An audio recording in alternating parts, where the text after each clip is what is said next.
አንድ እንትን ላሰማችሁ። እስክንድር ከለከለን የሚለው ለዚህ ነው ኢሹ የመጣው። ላሰማችሁ እስቲ የአማራ ፋኖ በጎጃም ህዝብ ግንኙነት ነውና እነሱ እስቲ የሚናገረው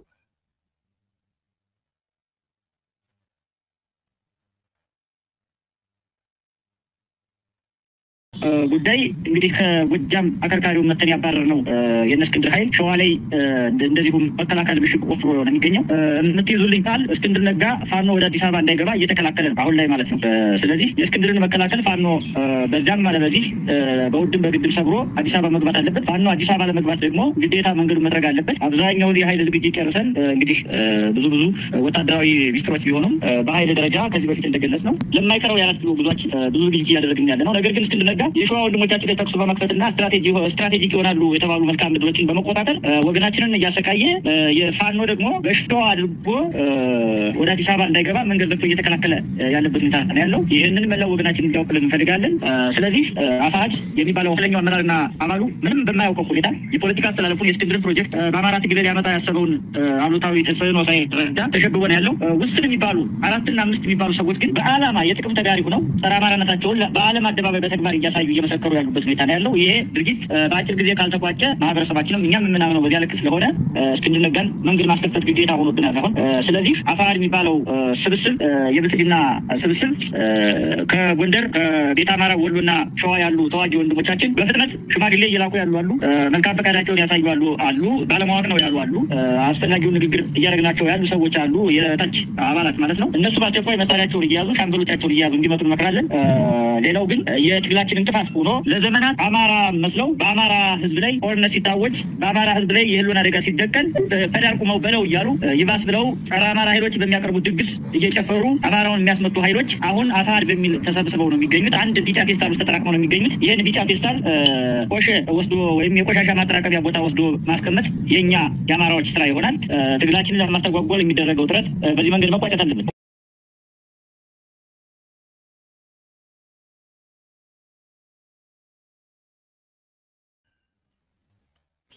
እንግዲህ እንደሰማችሁት ነው። እንደው እኔ እስኪ ልጠይቃችሁ፣ እውነት ማለት የአማራ ፋኖ በጎጃም ህዝብ ግንኙነት ነው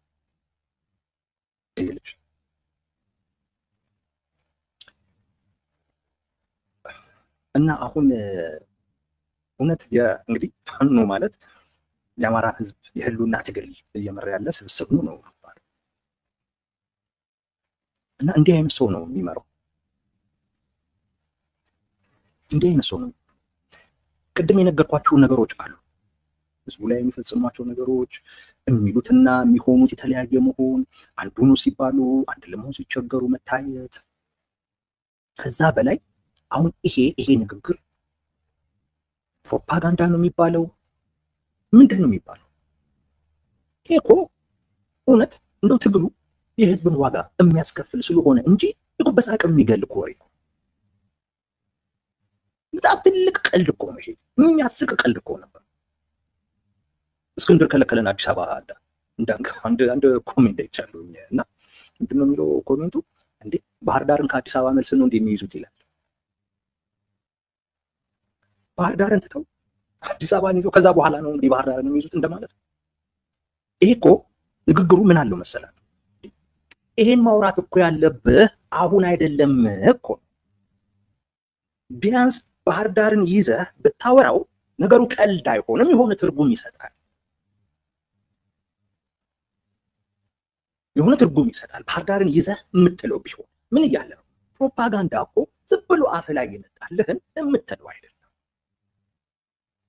ይሄ የሚሰማህን ሰው ካልናክ በስተቀር ስትናገር ጥንቃቄ ያስፈልጋል።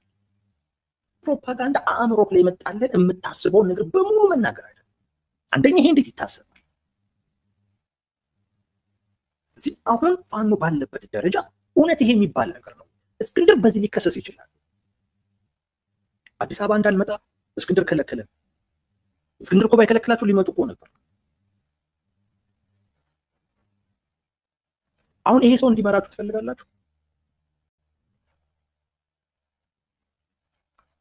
ይሄ ሰው እንዲመራችሁ ትፈልጋላችሁ? ጥያቄ ማንም አይፈልግም። አንዱ የፋኖን ትግል የገደለው እንደዚህ አይነት አደባባይ ላይ የሚወጡ ንግግሮች ናቸው። አንዱ የሰውን ስሜት በቃ ያራቀው ማለት ነው። ምንድን ነው እነዚህ ሰዎች እንዲህ ያደረገው? ደግሞ እንደዚህ አይነት ቅጥ አምባሩ የጠፋ በፍጹም የፕሮፓጋንዳን ሳይንስ የፕሮፓጋንዳን ጥበብ ጋር የማይቀራረብ አይነት ንግግር ነው።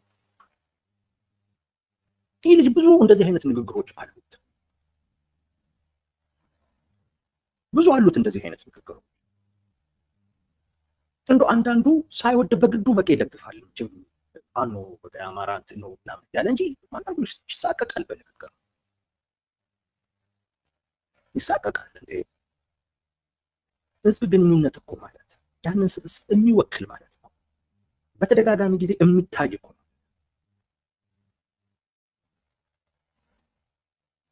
እና አንዳንዴ ንግግርህ የራስን ውስጣዊ እንትንንና አቅምን ያሳያል፣ አያያዝን ያሳያል። ይሄ ቀልድ ነው። አሁን ይሄንን የሰማ ሰው የእነዚህ ሰዎች ትግል ቀልድ ነው ቢል ልትፈርዱበት አይገባም። ቀልድ ነው እንደያዙት እነዚህ ሰዎች ቢል ልትፈርዱበት በፍጹም በፍጹም አይገባም።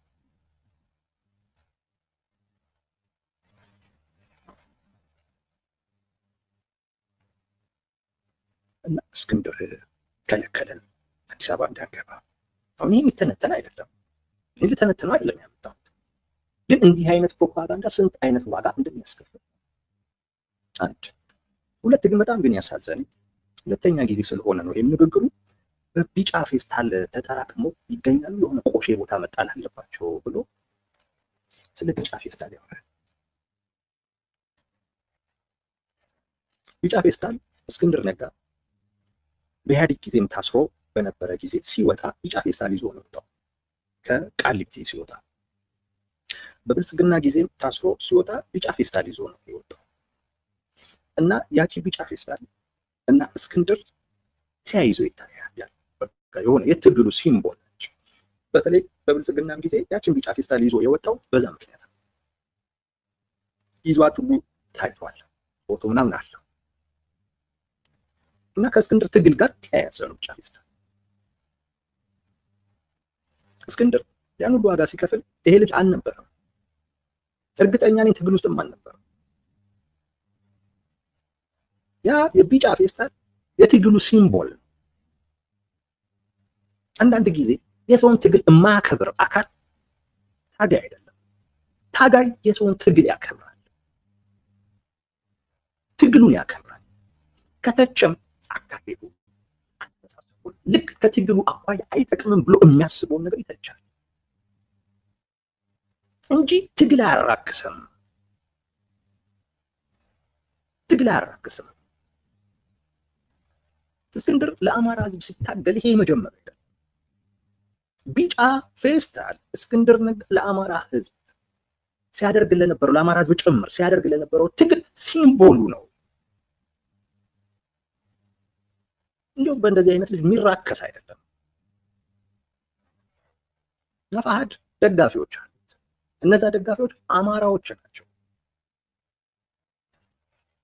የአማራ ህዝብ ክብር ያለው አካል በዚህ ልክ የሆነ ማህበረሰብ ክፍል መሪ ነው ያለውን ሰው አያዋርድ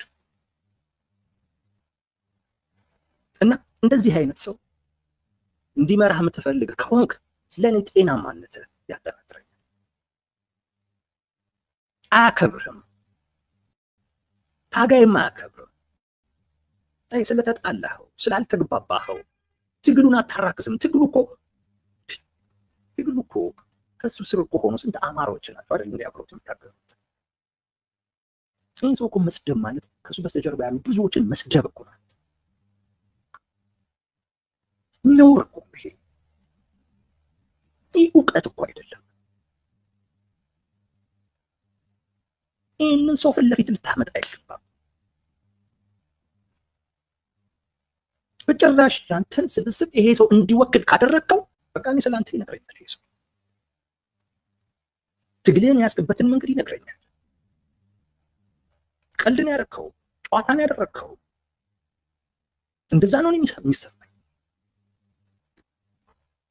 አንዴ የአብዛኛው በተለይ መንጋ ያለው አእምሮ ትንሽም ቢሆን የሚጠይቀው አካል ከፋኖ ትግል እንዲርቅ እንደዚህ አይነት የፕሮፓጋንዳ አካሄድ ወይም እንደዚህ አይነት ንግግር እንደ ፕሮፓጋንዳ ተቆጥሮ በየጊዜው መነገሩ ጭምር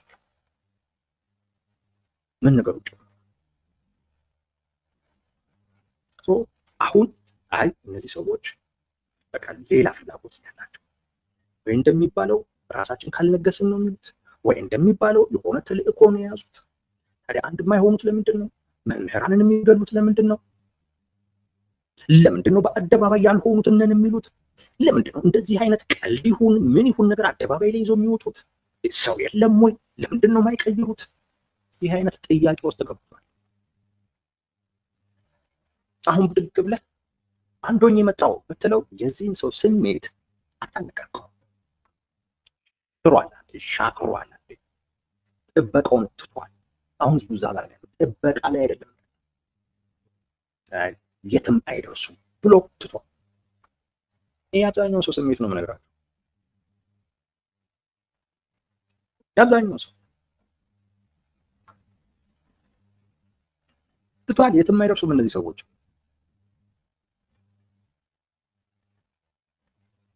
ህዝቡን የምታከብር ቢሆን እንደዚህ አይነት ሰው ፊት ለፊት ይዛ አትመጣም። በፍጹም እንዲህ አይነት ሰው ይዘህ የምትመጣው ህዝቡን ስትንቅ ዝም ብለው እንደዛ ስትል ጥንቃቄ ሳይኖር ሲቀር ነው። ያለንበት እኮ ወቅት ብሔርተኝነት እኮ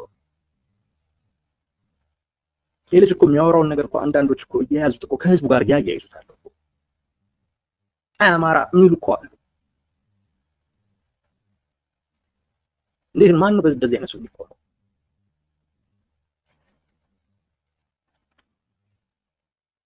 እና የህዝቡ ስሜት ጠፍቷል።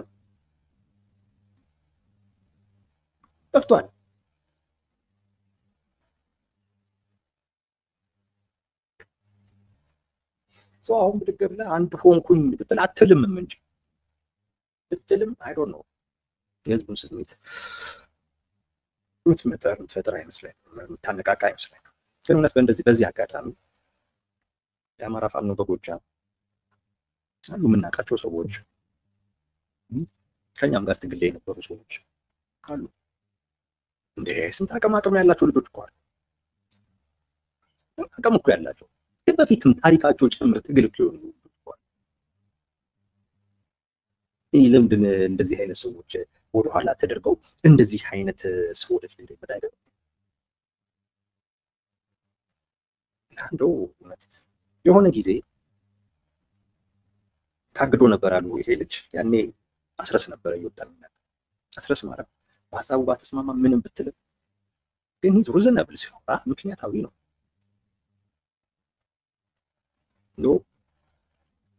በኃይል እንኳን የተናገረባቸው ወቅት ስለሌላ አደረጃጀት በኃይል የተናገረባቸው ወቅቶች እንኳን በጣም ጥቂት ናቸው። በየቀኑ ሚዲያ ላይ እየቀረቡ ማለት በጣም ጥቂት ናቸው። እንኳን ተሳደበ እኮ አይደለም ማለት ታውትና በኃይል የተናገረበት ወቅት ነው። በጣም ጥቂት ነው። ቢያንስ እውነት ስብስቡን ይመጥናል። ቢያንስ እንዲህ አይነት ሰው ወደኋላ አድርገህ እንደዚህ አይነት ሰው ወደፊት ስታወጣ ለህዝቡ ያለንም አመለካከት ትግሉን የሚያስገበት መንገድ የሚያሳያል። ይሄ ህዝቡን ተስፋ ያስቆርጣል። የተሻለ ሰው እንጂ የባሰበት ሰው ታመጣለህ እንዴ? ከዛ ውጪ ለታጋይ ክብር ሊኖር ይገባል። ከእስክንድር ጋር የፈለገ ልዩነት ሊኖር ይችላል። ግን ቢጫ ፌስታል ምናምን ያ ቢጫ ፌስታል ለአንተም ጭምር የተከፈለ ዋጋ ነበር። አንተም ጭምር ብዙ እድል ያለው ሰው እኮ ነው በረሃ ውስጥ ከስቶ ተቆርቆ ለመቀመጥ እውነት ለህዝብ ከማሰብ ውጭ ሌላ ምን ምክንያት የሚኖረው ሰው? ቢያንስ መከባበር ጥሩ ነው። የራስን ሰው ያንተን ኮዝ የያዘ ሰው ከስሩ ብዙ አማራዎች መሪያችን የሚሉትን ሰው 9-10 ዓመት ዋጋ የተከፈለለትን ትግል እንደዚህ ማናናቅ ማዋረድ ራስንም ያዋርዳል እና የሚጠቅም አይደለም።